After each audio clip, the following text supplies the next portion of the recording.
falar do amor dos cachorrinhos. Amor dos pelos bichos. Dos cachorrinhos, 2 bois, né, cara? Que eu comprei como se fosse labrador, né, cara? E, na verdade, eles são labrador com Rottweiler, né? Sim. Dá pra ver são bem as manchinhas deles a aqui, pelagem do Johnny, né, cara? E aquele rosto mais quadradinho deles, assim. Mais o do Rony. O do Rony. Não, e o do Rony, a pelagem dele eu acho muito bonito, cara. Ele é marronzão puro, cara. Bah, caramelo. Não, eu saí com ele lá, todo mundo parava. Pra ver. Mas é que eles chamam muita atenção. E outro que eles são muito queridos, né, cara, os dois. Eles são muito... Por seu tamanho, assusta. Sim. Mas se chega perto, cara, eles se largam, se lambem, cheiro, são os amor. Seja bem-vindo. Então. Obrigado, Matheus. E Dr. Álvaro, quem não conhece, é natural de Pato Branco, cardiologista, né? Já morou pelo Brasilzão afora. Rodei bastante. Nascido no São Lucas. Nascido no São Lucas, inclusive, Lucas, né? Mas já rodou bastante e voltou pra querida Pato Branco, né? Isso tá aí. aqui hoje há anos, morando aqui já consagrado como um grande cardiologista. E muito obrigado, então, pela disposição. Muito obrigado por estar aqui, trocando essa ideia, mostrando um pouco mais da sua vida, mostrando um pouco da intimidade. E seja bem-vindo, então, a esse podcast da Unimed que se inicia hoje. Jóia. Obrigado, Matheus. Eu que agradeço o convite. Legal. E, doutor Álvaro, vamos lá, você já morou no Brasilzão inteiro, né? Como a gente já falou, já morou em São Luís, Belo Horizonte. Conta um pouquinho mais dessa história do teu início na medicina e como é que você foi rodar esse mundo, esse Brasilzão aí. Pois é, Matheus. Então, assim, começou ali na decisão do vestibular, né? Então, quando eu fui fazer vestibular, eu tinha 2 opções de cidades, né? Era Vitória, no Espírito Santo, ou Passo Fundo para fazer o mesmo vestibular. Passo Fundo a gente conhece, Vitória novo. E eu rodava junto com o Pegoreto, Francisco Pegoreto, que é urologista, é uronco, bem renomado em Curitiba, um cara bem... E ele é de Medianeira e os pais são de Vitória, do Espírito Santo. Legal. E ele falou, Álvaro, vamos fazer em Vitória, conhecer a terra do meu pai. Eu acabei indo para lá, passei no vestibular lá, fiquei em Vitória, fiz o curso de medicina todo, depois vim a Belo Horizonte fazer residência, São Paulo fazer uma pós-graduação. E aí, quando eu acabei a pós-graduação, eu falei, putz, e agora? Para onde? O pessoal de Belo Horizonte me chamou para trabalhar de volta lá no hospital onde eu já como fiz a residência, cardiologista. como cardiologista. Perfeito. Trabalhei lá na preceptoria de residência e tal, então foi muito legal a volta. E de Belo Horizonte eu fui convidado para coordenar uma unidade coronária em São Luís do Maranhão. São Luís do Maranhão, louco. E aí fiquei morando 1 ano em São Luís do Maranhão. E gostou de morar? Apaixonei, cara, legal, praia. Vitória é muito... São Luís é muito bom, né, cara? Sim. Muito bom. É uma das capitais mais bonitas que eu acho do Nordeste em si, né? E acabou que no final de 1 ano, o pessoal falou, olha, Álvaro, eu tenho proposta para você para ser sócio aqui. Aqui em Pato Branco. Em São Luís. Em São Luís. Eu falei, putz, e agora, né, cara? Porque ser sócio em São Luís é aquela coisa.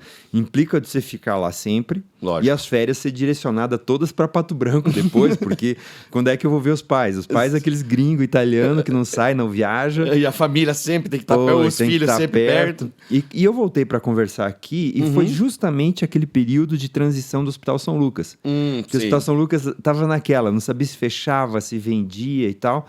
E aí tinha o grupo de médicos, o Dr. Petri, João Antônio, Adnan, aquele grupo que estava negociando o hospital. Entendi. E eu falei, putz, eu vou acabar optando ser sócio aqui em Pato Branco, voltar para perto de família melhor. Então, acabei voltando a Pato Branco. Legal. Foi a opção, então, do Hospital São Lucas mesmo. Do Hospital São Lucas e de ficar próximo à família. Próximo à família. Foi, exatamente. Mas e conta um pouquinho da experiência do Maranhão lá no São Luís. Como é que era morar lá? Era muito diferente, cara. Questão de cultura, cara, questão de povo e tudo.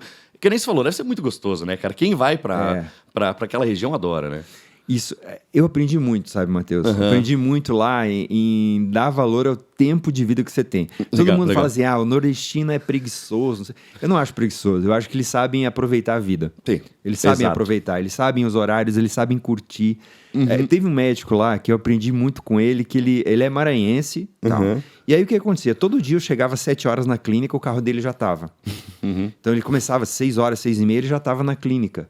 E isso aí até 11 horas eu tentava procurar, não achava mais ele. 2 da tarde, 3 da tarde eu não achava mais ele. Não sumiu o homem. Sumiu o homem. Aí depois, no final da tarde, ele estava na clínica. Aí um dia eu sentei para conversar, falei, Marconi, como é teu dia, cara? Porque eu não consigo entender. Ele falou assim, Álvaro, eu chego na clínica entre 6, 6 e meia, trabalho até às 11. 11 horas eu passo na escola pegar os meus filhos. A gente vai pra praia todo dia. A gente fica na praia até às 3, 3 e 15. Volto pra casa tomar um banho, vou pra clínica às 4. Trabalho até às 9 e meia. Aí ele falou, se você somar o horário de trabalho que você tem e o que eu tenho, é o mesmo. Só que eu aproveito, eu dedico a melhor hora do dia para minha família. Exato. E 9h30, Legal. por aí eu chego em casa, 15 para as 10, aí o trânsito já está tranquilo também. Chego em casa, já pego os filhos acordados ainda e consigo trabalhar com eles o dever de casa do outro dia. Então, assim, eu participo muito da minha família. Cara, foi um baque, assim, né? Sabe? Tipo... A gente não espera, né, cara? Não espera. E aquela ideia nossa de workaholic, né? Total. Aqui em Pato Branco, um dia, eu ia pegar o plantão às 7. 5 horas eu fechava o consultório, 5h15 eu estava na academia. Certo. Teve um dia que 5h15 um cara passou em frente à academia e me viu na esteira. Ele fez a volta, chegou na clínica e me chamou de vagabundo para secretária, porque 5h15 eu estava na academia. Em vez de estar trabalhando. Em vez de estar trabalhando. Eu falei, cara, Porra. mas ele não sabia que a noite inteira ia estar de plantão na UTI. Sim. Sabe? Sim. Então, assim, eu tirei para fazer a minha atividade física e tal, e horário de trabalho tem que estar trabalhando. Sim. É muita neurose com horário. Exato. E é cultural daqui, né, cara? É cultural de toda daqui. região, qualquer profissão, independente Exato. da medicina. Horário de trabalho, você tem que trabalhar, e se não Tem que tá, você é trabalhar. vagabundo, né? Claro, é essa a ideia daqui. Quer dizer, eu acho que a gente tem que ser um pouquinho mais, pensar um pouco mais em viver do que muito trabalho. Exato. Não aquela coisa assim, não, vou trabalhar, juntar dinheiro pra depois viver. Você pode fazer os dois ao mesmo tempo. E até imagina esse médico ali que você falou, como é que não era bem atendido o paciente dele depois, Cara, o cara voltar da praia e atender o paciente. O prazer dele, é atender o Tá paciente, doido, conversar. Porra. Muito Muito legal. Isso eu uso muito com os meus pacientes. Tem um ditado chinês que fala muito isso, né? Você trabalha a vida inteira para adquirir bens, depois gasta todos os bens para recuperar a saúde. Exato. É. Não tem porquê, né? E legal que você teve essa experiência, teve essa diferença. E faz quanto tempo, mais ou menos, isso, que você voltou aqui para Pato Branco, se estabeleceu? Cara, eu decidiu ficar voltei por a Pato aqui? Branco em 99. 99. 99 Legal. eu voltei a Pato. Aham. E voltou atendendo direto no São Lucas ali? Voltou atendendo sempre como cardiologista e tudo? Como cardiologista, eu atendia... Eu cheguei... Foi bem curioso, porque na época a UTI ainda era a domicílio, né? O plantonista ficava em casa e era chamado na intercorrência. Verdade. Esse ano, exato. Aí eu falei, pô, mas não existe UTI sem o médico. Então, assim, eu comecei dando plantão na UTI e ficando na UTI. E aí tinha o quartinho que eu separei, eu vou dormir aqui, qualquer coisa me chama. E foi engraçado, os primeiros plantões que eu dava, era de madrugada, assim, batia na porta, eu abria o auxiliar da enfermagem que estava vindo. Aí eu falei, o que foi? Não, eu só vim conferir se o senhor estava aqui mesmo, porque não é verdade que o médico está no hospital de plantão, né? Então, assim, eu vim mudando essa história da UTI, realmente, né? Pô, que legal. E como é que você escolheu a especialização da cardiologia em si? Foi paixão?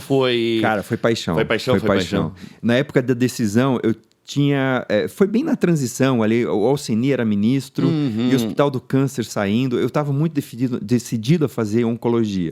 Bonito também, né? Mas aí logo depois, cara, teve a saída do Alceni, aquela coisa, eu falei, putz, e agora, né?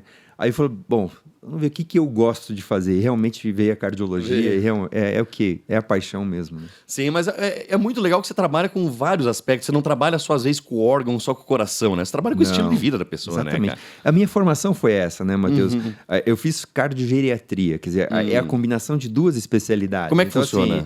Assim, cuidar do coração do idoso. Ah, legal. Entendi. Isso, cuidar do coração do idoso. Entendi. E aí você tem que ter toda a noção da geriatria, o conhecimento de geriatria para poder conduzir isso. Porque o coração não está sozinho. O coração ele se divide com todos os órgãos de importância, né? Então é importante cuidar dos pulmões, do cérebro, do rim. É um órgão como um todo. Então quando você vem, a gente avalia o organismo como um todo, a pessoa como um todo. Legal. Isso que é bonito da profissão, ter essa É interessante visão. até, os pacientes chegam lá e eles dividem em casa. Não, esse exame vai ser importante para o cardiologista. Esse não. Aí quando ele traz só uma parte do exame, eu falei, cadê o resto? Eu falei, não, o resto deixei em casa. Eu falei, não, o teu coração não vive sozinho. Ele divide com todo mundo. Você tem que trazer todos os exames para mim. Então... Entendi. Legal. E... falando um pouquinho de lazer, horas de hobbies e lazer que o senhor tem... você, por ser cardiologista, deve gostar muito de atividade física, né? Eu acho que existe um cardiologista que não gosta de atividade física? Existe? Opa, eu achei que não, claro. Eu achei que o cara era meio crica assim no negócio. No Brasil afora se encontra cardiologista sedentário, cardiologista que fuma. Não, cara, tem sim. Caso de Ferreira, Espedo e Pau, mais ou menos. Isso aí. Mas de lazer, assim, eu fui mesatenista por muito tempo, até defendi Pato Branco nos Jogos Abertos. Eu lembro quando eu era criança, eu jogava com você no Voltimete, a gente se encontrava. Eu lembro de jogar com você, uma das primeiras pessoas que joguei tênis de mesa. Legal. Então, assim, sempre no esporte. Atualmente, o quê? Bom, futebol eu parei também porque, assim... O grupo de futebol lá é meio pauleiro, assim, sabe? Então, assim, O pessoal já consegue nos olhos. joga pesado. Então, assim, para evitar lesão, eu parei com futebol e falei assim, eu vou pra academia. Então, hoje estou na academia direto, 3 vezes por semana, 4 vezes quando dá. Então, assim, acabo fazendo mais academia e... basicamente isso, louco pra voltar com tênis de mesa. Sim, é que agora voltando, mas também tá voltando tudo, né? Tá Normalizando voltando as tudo, coisas, graças a Deus, né? Tá dando uma Sim, normalizada. é verdade, A gente vê Pato Branco aqui também baixando bastante o número de casos e Os tudo, números estabilizando. melhoraram. A gente preocupa um pouco, Então, assim. lógico, né? A Delta tá aí. A vantagem da Delta, eu tenho acompanhado muito na Itália, a terceira onda da Itália. O que acontece? Eles subiram o número de casos, mas não subiram o número de ocupação de UTI. Então isso é interessante. Transmite, mas não gera casos graves. Então isso que é a vantagem dela. É que uma das grandes preocupações era isso, né? Que tava faltando Exatamente. UTI para Claro. não só pro paciente de Covid, mas para outros pacientes também, né? Sim. E tomara que volte tudo mesmo. E a academia, como é que você tem costume de treinar, cara? É treinos variados, faz o treino normalzinho? Não, personal. Personal. Melhor coisa, né? Personal, não tem como. Eu falo que sozinho você tem 3 séries de 12. A primeira faz 12, a segunda faz 8, a segunda faz 4. Não vai. E com o personal tá ali, cara. É 12, 12, 12. Então tem que fazer, não tem como. E é muito mais é muito melhor também que rende melhor, né? O cara ajuda você a trabalhar certinho, ajuda o os resultado grupos. é superior. Sim, você então, vê muito melhor o mais resultado, né? Uma dúvida que eu tenho, assim. Sim. No começo, o médico, quando ele começa, por exemplo, quando ele vai atender os primeiros pacientes e tudo, dá aquele friozinho na barriga, tipo... Ou sempre. Você sai com aquela... Sempre. Eu acredito, o médico sai muito bem formado da universidade, né? Mas no começo dá aquele friozinho, você dá aquela... Será que eu tô fazendo certo? Tô tratando bem a pessoa bem, não tô? Não, isso sempre. Sempre? Sempre mesmo dá. Não depois... tem jeito, cara. Legal. Não tem jeito. Você fica apreensivo, né? E apreensivo pro resultado daquilo que você direcionou o tratamento. Então, assim, eu falo com a minha secretária, porque a gente faz meio que um dueto ali com a secretária de fazer os controles. Quer dizer, eu sugiro, alterou pressão, então a gente vai fazer um sprint de pressão. Então, assim, a minha secretária entra em contato com o WhatsApp e vai monitorando alguns dias do valor da pressão que o paciente tem. Entendi. E assim, é legal, assim, a minha secretária passa, Álvaro, normalizou. Eu falei, pô, beleza, então, joia, quer dizer que foi bem e tal. Não normalizou, chama de volta, a gente vai ter que controlar melhor isso. Então, assim, sempre gera apreensão com o resultado final, isso com certeza. Até porque não é matemática, né, cara? Não Claro, é algo claro, exato não ali. é Cada exato. paciente tem um paciente, cada corpo tem um corpo, uma E mente. tinha umas características, assim, peculiares em Pato Branco, né? Quando eu comecei a atender, tem o Joãozinho da farmácia, adoro o Joãozinho, meu amigo, João. E aí o que acontecia? Os pacientes saíam do consultório, eles iam levar minha receita pro Joãozinho para ver se a minha receita estava certa. Tipo, vamos ver, vamos confiar numa farmacêutica. Claro, era o hábito, porque a confiança era... Lógico. As pessoas de confiança eram âncoras, né? De confiança do povo. E era engraçado isso, porque o pessoal saía lá no Joãozinho. O Joãozinho, não, tá certo e tal, vai. Pode confiar que isso é bom. Vai, verdade. Selo Joãozinho de qualidade. Isso aí, selo Joãozinho. Legal. Falando assim dos pacientes que você já atendeu e tudo mais, cara, eu queria que você falasse assim um paciente, um caso de um paciente que te marcou bastante, assim, que foi algo que você viu que você falou assim, cara, vale a pena estar nessa profissão, assim. Você consegue puxar algum de memória aí? Ixi, Matheus, tem muitos casos, cara, tem muitos casos. Eu tive paciente que, tipo... Um paciente que teve um procedimento dentário, fez uma infecção numa válvula do coração. E normalmente essa cirurgia, essa alteração, essa infecção da válvula leva a uma cirurgia habitualmente, né? E o paciente não queria fazer a cirurgia e a gente foi conduzindo clinicamente, depois de 3, 4 semanas, uma melhora importante, não precisou de cirurgia no final, quer dizer... Entendi. Assim, ele confiou em mim que o tratamento ia ser correto, que ia dar certo no final, e eu falei assim, não, então vamos firme que vai dar. E no final não precisou operar, ele recuperou, assim, é uma coisa muito gratificante, sabe? Eu imagino, deve ser a maior gratificação da profissão, sem sombra de dúvidas, né? Certeza. E sem dúvida, então, essa gratificação, né, que você tem de atender o paciente, de ver o paciente bem recebido, o paciente bem, como você falou ali, umas vezes um caso extremamente grave que só ia corrigir numa cirurgia, a pessoa se livra, tá de boa, tá vivendo a vida normal, isso daí, sem dúvida nenhuma, a maior gratificação, né? Sim, com certeza, Matheus. Eu acho que, o consultório, a clínica diária, o dia a dia com o paciente é um grande aprendizado também pra gente, né? Cada pessoa, imagine, cada pessoa que tá ali, né?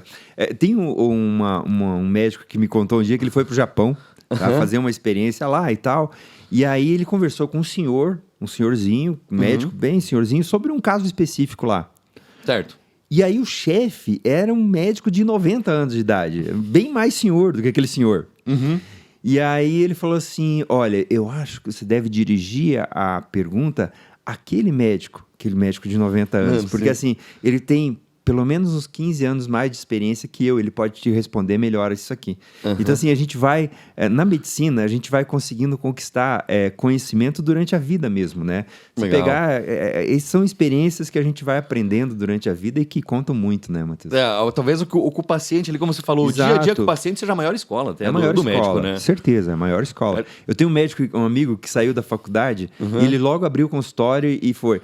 E aí é engraçado porque o que ele fazia? Ele pegava, o paciente vinha e contava a história e tal, e ele abria o livro na frente do paciente e ia lendo o livro na frente do paciente para entender o que tinha, né? Legal. E era interessante que eu falava assim, mas o paciente confia? Eu falava, nossa, Álvaro, o paciente adora, porque ele achou exatamente o problema dele no livro.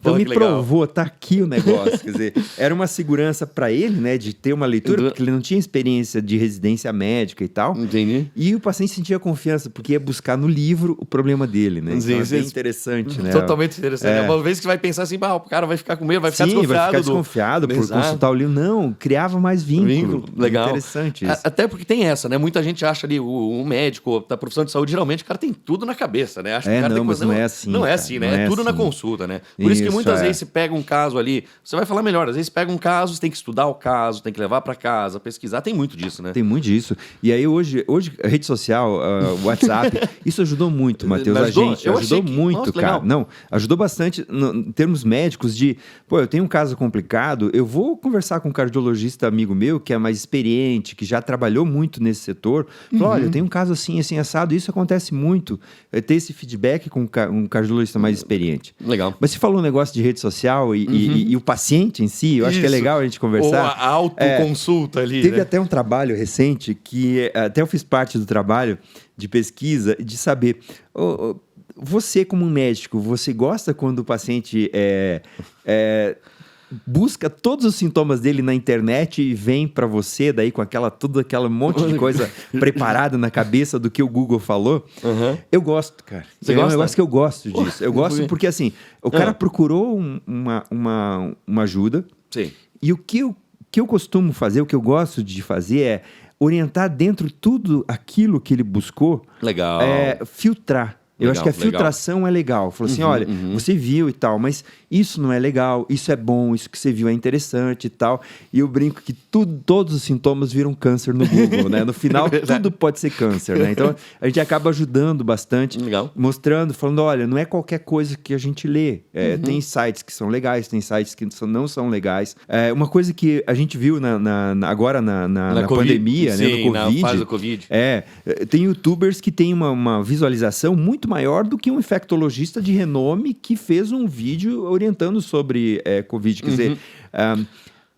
Foi buscar no lugar errado a informação. Exatamente. Quer dizer, é uma orientação de um cara que não tem formação e deixando de lado um cara que sabe tudo daquilo, que é o cara que vem, com a informação correta. Sim. É que todo mundo vira especialista também, né? Que esse que é um dos problemas... Esse que foi o grande problema do Covid, né? Exato. Teve muita desinformação, podia ter sido... Lógico, foi grave, mas poderia ter sido muito menos, né? Se tivesse sido trabalhado da maneira correta, né? Principalmente a parte de informação. E eu achei curioso que você falou, assim, até a maneira que você aborda a pessoa que já vem com o doutor Google ali pronto. E porque, como você falou, você filtra a informação para a pessoa, você não descarta a informação, né? E eu achei legal e interessante essa abordagem porque justamente humaniza. Você traz para o paciente aquilo, não, foi legal que você foi pesquisar, vem cá que eu vou te ajudar a entender melhor isso, né? É muito melhor que a maioria das vezes, você escuta muitos médicos, muita gente reclamando, falando assim, não, porque é besteira, o pessoal vai lá, se pesquisa, depois vem tudo desinformado.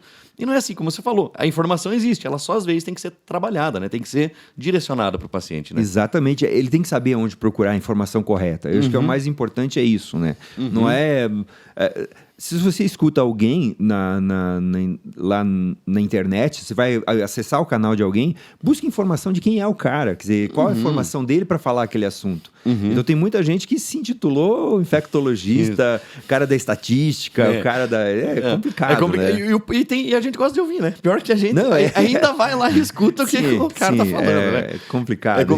Uma das vantagens da internet é o problema, né? Dá voz para todo mundo, aí que tá o problema, né? E eu falo que na saúde... todos os sintomas que você procurar no final sempre é câncer. Então é uma coisa que a gente realmente tem que clarear para o paciente. Sim, o que é cuidar. isso. Né? E porque são muitas nuances também, né? Por exemplo, você vai lá, pega, por exemplo, você estava com uma dor no pé. Eu fui lá, fui falar com o médico, tô com uma dor no pé. Não, mas como é que é essa dor? Descreva essa dor. Essa dor é aqui, é ali, é assim, é essa. Então não é tipo, eu tô com dor nas costas, vou lá jogar no Google. Por isso que tem que ter essa avaliação do médico também, né? Essa parte da clínica, é importante ter o contato ali, né? É uma coisa que a gente chama de semiologia. O que é a semiologia que a gente trabalha, Matheus? É você pegar alguma coisa que a pessoa está sentindo e destrinchar isso. É tentar traduzir isso numa possibilidade de diagnóstico. É isso que a gente faz. Porque senão, eu queixo uma dor no peito. Pô, dor no peito, até que prova o contrário, todo mundo está infartando. Não é, mas tem dor no peito que é dor muscular, tem dor no peito que é realmente coração, tem dor no peito que é angústia, ansiedade, depressão. Sim. Então, assim, é por isso que tem que trabalhar o sintoma, e a internet não trabalha isso, né? Ela é crua, ela assim, dor no peito, pode ser isso, pronto, tá infarto lá, pronto, tô infartando. Acabou. Não, e a gente tende a ser pessimista, né? Vê exatamente, a pior coisa, é sempre pro pior. É sempre pro pior. Legal. E você falou agora ali, puxou uma coisa interessante, ansiedade, existem certas doenças mentais que desencadeiam sintomas físicos também, né? E já se fala muito mais, hoje é muito mais aberto, é muito mais pesquisado, muito mais debatido, porém ainda existe uma grande confusão disso, né? Você como cardiologista já deve ter ouvido muito, ou já se deparou com casos assim, tipo a pessoa que está com dor no peito vai ver lá, tá com crise de ansiedade, ou com coisas assim, acontece bastante? Demais. Eu falo que a cardiologia é um grande consultório de psicologia. Legal. Porque a gente lida muito com isso. Os sintomas, você vê, existe uma coisa de ansiedade, depressão, angústia, que é o que a gente chama de conversão. Então, isso gera uma conversão para um sintoma clínico, um sintoma orgânico. Então, a pessoa ou sente dor no peito, ou palpitação, ou sensação de falta de ar. São os sintomas mais comuns na ansiedade e depressão, que são os sintomas mais comuns na cardiologia. Então, isso, sabe, a gente trabalha isso o dia todo. Entendi. Então, destrinchando isso. Então, eu tenho que entrar nessas áreas muitas vezes no consultório, na clínica, entrando nessas áreas para entender a situação do paciente. Às vezes, cardiológico ele não tem absolutamente nada. O problema é uma angústia, uma ansiedade, e que a gente está vendo muito agora no pós-Covid. Muito, muito. Isso é a rotina hoje, né? Os pacientes ansiosos, com insônia, deprimidos e com esse... afastamento social que aconteceu. Muitas grave, pessoas né, cara? sozinhas. É muito grave. É muito grave, muito grave. Aí, às vezes, a criança, também, pais com as crianças o tempo inteiro dentro de casa, criança que não consegue sair, não consegue brincar, gera essa angústia. Os avós, né? É muito comum, né? Os avós hoje bastante deprimidos para baixo. Porque, pô, olha, quanto tempo, 1 ano sem ver meu neto, 100 anos, meu filho não me visita como visitava.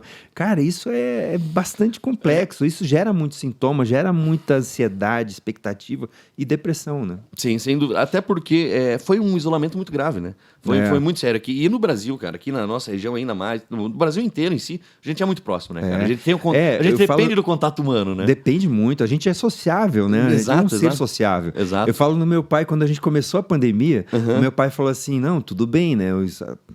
3 meses aí de isolamento e tal.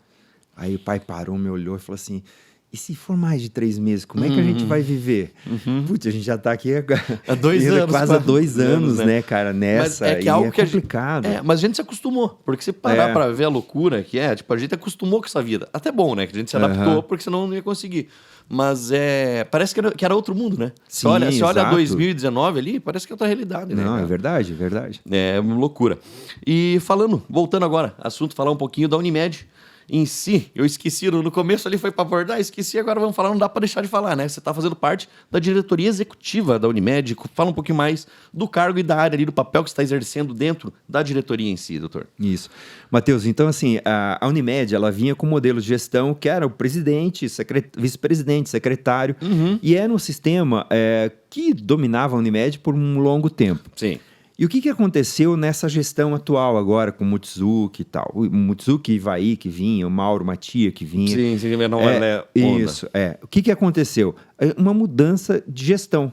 Falou assim, olha, a gente precisa gerir melhor, direcionar diretores para os departamentos. Perfeito. Teve uma mudança de estatuto, e nessa mudança de estatuto se criou diretores de setores.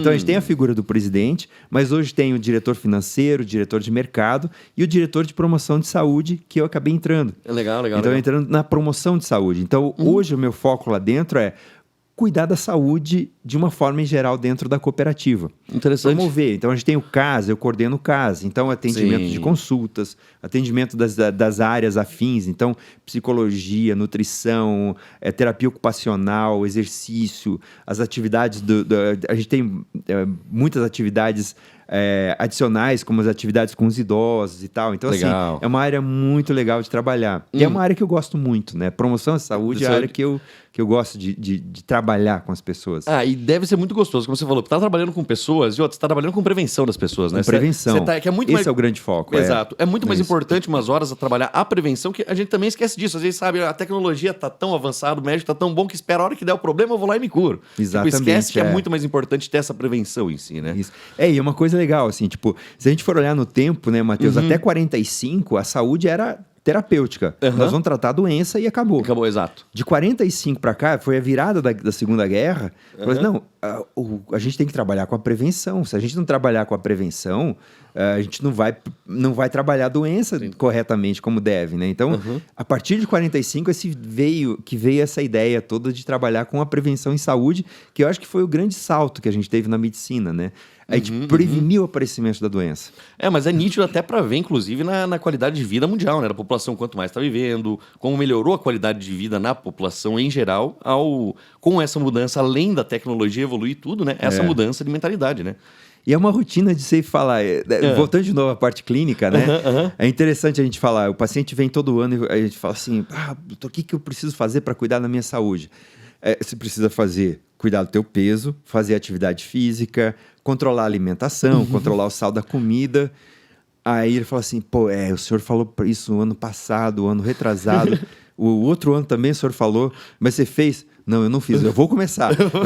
Assim, na verdade, a orientação de prevenção, todo mundo sabe o que tem que fazer. E não né? é muito... Cara, mas engrenar na prática é difícil, né? Mudar a rotina disso. Exato, né? mudar a rotina é difícil, porém é muito gostoso, né? Depois que você pega a atividade de ter uma vida mais saudável, de ter uma rotina mais saudável, que você sente de fato as diferenças ali, é outra coisa. É outra coisa. É outra vida, literalmente, né? A gente chamou o Cortella uma vez para fazer a abertura do Congresso Paranaense de Cardiologia em Londrina. E aí o Cortella fez uma fala que é muito legal, assim. Ele fala de questão de prioridades. Certo. Você cria prioridades na vida. E aí tem pacientes que chegam para nós e falam assim, olha, eu não tenho tempo de fazer exercício. O Cortella falou, infarta. Infarta para ver. Depois do infarto, o cara tá lá 6 horas da manhã caminhando. Quer dizer, a prevenção passou a ser o primeiro fator de prioridade da vida dele. Quer dizer, ele tem que ter um evento, dar uma sacudida para ele começar a falar, olha, realmente, agora eu vou ter que prevenir. Mas por que não preveniu antes, né? Quer dizer, é questão de prioridades. Então, a gente tem que colocar como prioridade na vida. Tem um médico lá de São Paulo, que era chefe da cardiologia lá do Hospital do Coração, e ele falava isso, olha, se você não tem tempo de exercício, de 40 minutos de atividade física na tua vida, a tua vida tá errada. Tem que repensar a tua vida, porque se você não tem 40 minutos para você, tá errado. Sim. E é o maior cuidado que você pode ter, né? Porque a atividade física, sim. cara, a vantagem que tem é, além do corpo, pra mente, tudo, né? Tudo. E que nem você estava citando ali os pontos que tem pra cuidar, tipo, não é nenhuma ciência muito complicada, né? Não é difícil. Todo mundo sabe. O Google fala isso. O Google Até o Yahoo, por uma segunda opinião, o Yahoo também vai confirmar. Vai confirmar a informação ali. Então, beleza. E o atendimento como acontece hoje, que a tecnologia que a gente tá falando, o atendimento com médico e paciente é muito diferente nos mais diversos âmbitos hoje em dia. E como é que funciona esse acompanhamento? Você falou ali que tem a secretária Ari, né? Que é tua secretária, inclusive, né? Sim. Querida, muito querida. Ela, inclusive, falou que tem horas que é ela que faz o acompanhamento com o paciente, tem horas que é ela que pede, vai mantendo os dados. Como é que é feito esse acompanhamento quando o paciente não tá ali? Porque não é assim, né? Virou o paciente, saiu do escritório, bota tapinha nas costas e tchau. A gente se vê ano que vem. Não funciona assim, exatamente. Né? Assim, mudou tudo, né, Matheus? A tecnologia trouxe novos insights, assim, muito importantes pra gente. Primeiro, a questão até do WhatsApp, né? Sim. A gente teve um estudo que avaliou o uso de WhatsApp pelos médicos americanos. 4% dos médicos só disponibilizam o WhatsApp para os pacientes. Entendi. 4%. Entendi. Que eles acham lá que é muito invasivo você fornecer o WhatsApp e tal. Aqui no Brasil, isso passa de 60% dos médicos que usam o WhatsApp para o controle do paciente. É bem mais frequente isso, muito mais frequente. Diferença de números, né? A diferença é muito grande. Assim, Eu acho que o WhatsApp ele trouxe uma grande vantagem exatamente para esse cuidado, como você falou, fora do consultório, fora da clínica. Que são informações, são exames que são repassados. Lá na clínica eu tenho um WhatsApp meu, que os pacientes têm, alguns pacientes têm o acesso a ele, e tem o WhatsApp da clínica, que eu também tenho acesso ao WhatsApp da clínica. Então a gente acaba... ela passa pela secretária, a secretária me repassa, informa, enquanto estou atendendo, no intervalo eu passo a informação. Então, existe um contato hoje além de clínica, além clínica com os pacientes, com informações que são importantes, são relevantes no dia a dia. Aconteceu ontem, por exemplo, domingo, uma paciente minha teve um desmaio pela manhã, e ela optou, quem desmaia tem que ir para o pronto-socorro, gente. Ela não foi, recuperou, foi para casa. E aí depois ela me passou, falou, Álvaro, eu desmaiei e tal, o que aconteceu, o que poderia ter feito? Falou, você tinha que ter ido para emergência, com certeza. Mas aí ela estava melhor e tal, e falou assim, então faz o seguinte, fica, repouso e tal, e qualquer variação você me informa. Então assim, se consegue dar um feedback nisso, além clínica, bastante importante. Legal, e até dá uma tranquilidade para paciente, né? Que nem se falou. Tem um desmaio, alguma coisa, pronto-socorro. Você vai procurar emergência, claro, né? Mas nesse caso aí, tipo, às vezes evita da pessoa ficar se preocupando e tudo mais, e tem um contato muito mais próximo com o médico, né? Até dá uma tranquilidade, porque você sabe a quem recorrer e você vai ter uma resposta. E você sabe que a pessoa que você vai recorrer vai estar certa. Você não precisa... vai dar uma orientação, vai direcionar para o que precisa. Exatamente. E falando do WhatsApp, o senhor usa a telemedicina, o que você acha a respeito disso? Aqui no Brasil ela foi regulamentada e não foi. Como é que tá esse negócio até hoje, né? Então, assim, a telemedicina, ela inicialmente não foi regulamentada. Tá? Existia uma pressão enorme das empresas de telemedicina, dos prontuários eletrônicos que tem muito forte para que o Conselho Federal de Medicina liberasse. Não foi. Aí entrou a pandemia, foi liberada a força, que a gente teve que liberar porque não tinha outra forma, quer dizer, ajudou muito a gente nisso. Agora está sendo retomado essa legislação. Então tem uma regra que o Conselho Federal de Medicina quer impor, tipo, a telemedicina fica, mas a primeira consulta presencial. Então isso é talvez que vai se definir para frente. Mas a telemedicina veio para ficar e realmente é uma ferramenta muito boa. Não substitui os profissionais que estejam na área, claro, quer dizer, a presencial, em muitos casos, ela se torna importante, ela é importante, mas em situações específicas ela ajuda muito, né? Sem contar as ferramentas, né, Matheus? Hoje a gente eu trabalho com isso, eu trabalho com tecnologia também, e a gente está trabalhando com ferramentas para o cuidado do paciente em casa. Legal. Então a gente tem uma empresa que chama Aura Saúde Digital. A Aura trabalha com gerenciamento de pacientes, gerenciamento de saúde de pacientes.